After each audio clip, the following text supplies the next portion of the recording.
Today marks 12 years since the beginning of the civil war in Syria.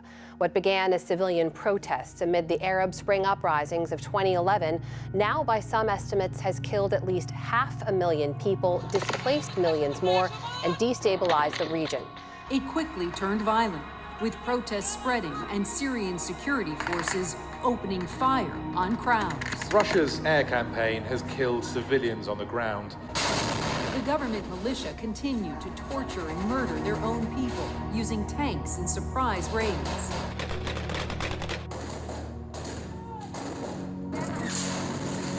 Even if you can barely stand, it's time to run.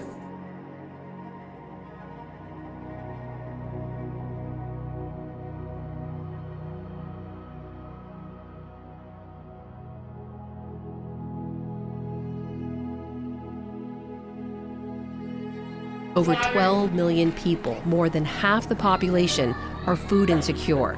Children who know nothing but war, violence and insecurity, now living in this vast city of tarpaulin.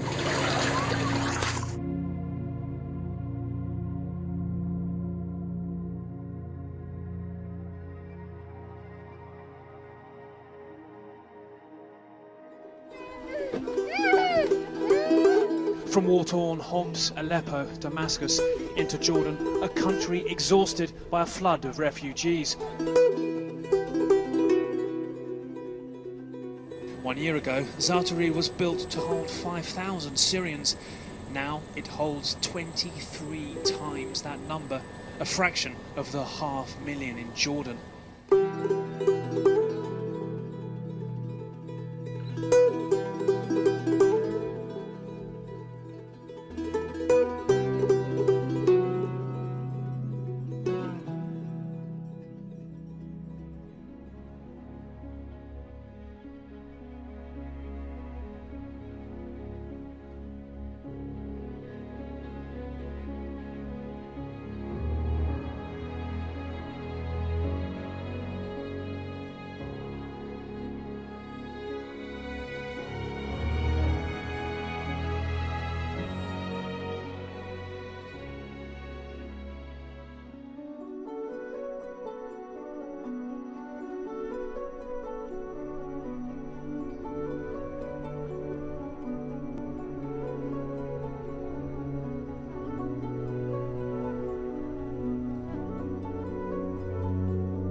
Inclusive Education has run this center when they have a 3D printer.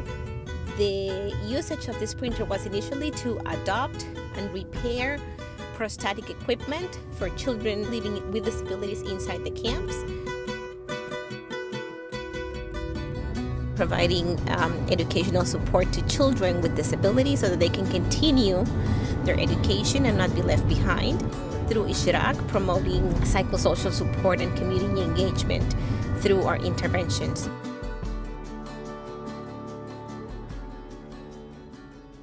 حاب أصير دكتور وبعدني على رأيي حاب أصير دكتور. أنا حابة أصير رسامة أو صيدلانية، يعني هذول أكثر إشي بحبهم. وأنا كمان بحب إني أصير مهندس لأنه شان نعيد بناء سوريا. أنا حابة أصير مترجمة عشان أفهم كل لغات العالم. أنا حابة أصير لاعب كرة قدم. جراحة يعني. في هواية حاب أمارسها بس أكبر. بحب كثير السفر حول الدول.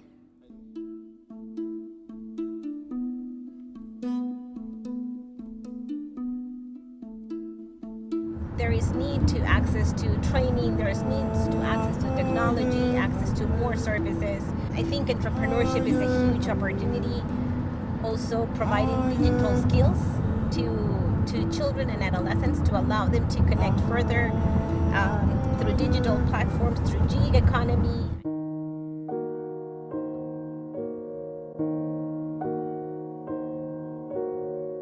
We are in a critical point right now where our funds for inclusive education are completely depleted as of the end of October. And our psychosocial support initiatives, we only have current funding to last until the end of November. After that, we need to secure additional funding, trying to keep our centers open. But if we are unsuccessful in that quest, we'll have to close our operations, meaning that we need to stop our interventions in the camp, and every center that we have needs to be closed.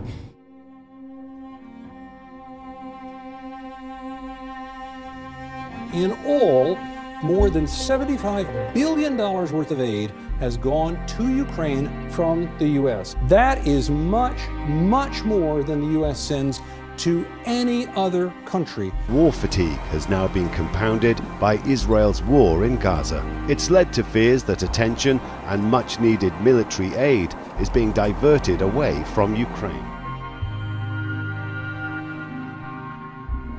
But unfortunately, Minister of Education, considering the camp as an emergency places, they didn't invest it inside the camp as a developmental place.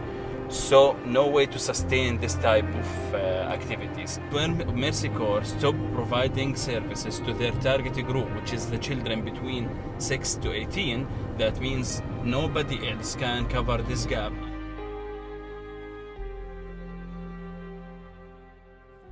حاب أشكركم لأنكم أعطيتونا تفاؤل إنه ما في إشي مستحيل، لأنه في كثير ناس إنه حاصرين خلص إحنا داخل المخيم ما رح نقدر نحقق إشي من أحلامنا.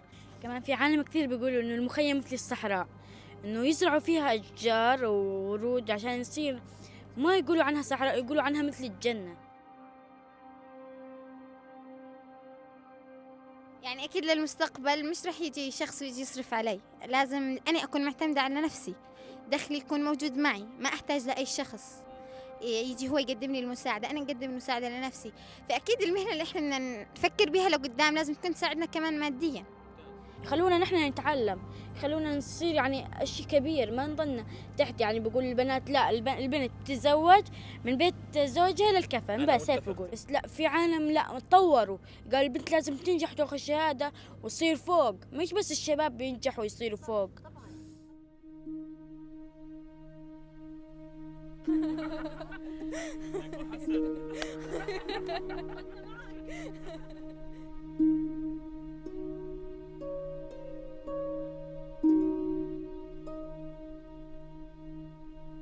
ورغبة بإني أشوف الفضاء العالم الخارجي.